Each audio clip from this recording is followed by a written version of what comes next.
Agora, estou aqui com um novo desenho de lareira, um projeto diferente de lareira. Também procurando que seja de baixo custo também. Forma bem simples de construção e de baixo custo. Então, vejam bem, que praticamente aqui nesta lareira aqui não foi construída muita coisa.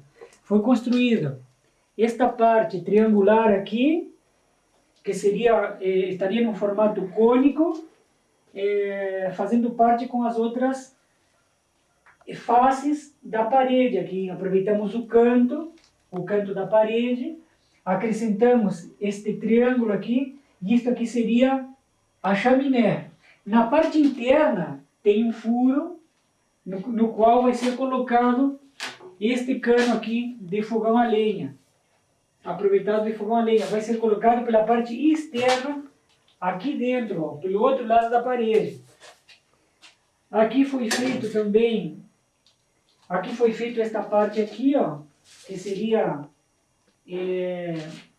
o que limitaria o formato aqui onde vai ser queimada a lenha, né?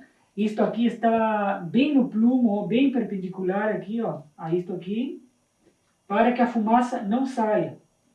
Posteriormente, também está assim, em caráter experimental,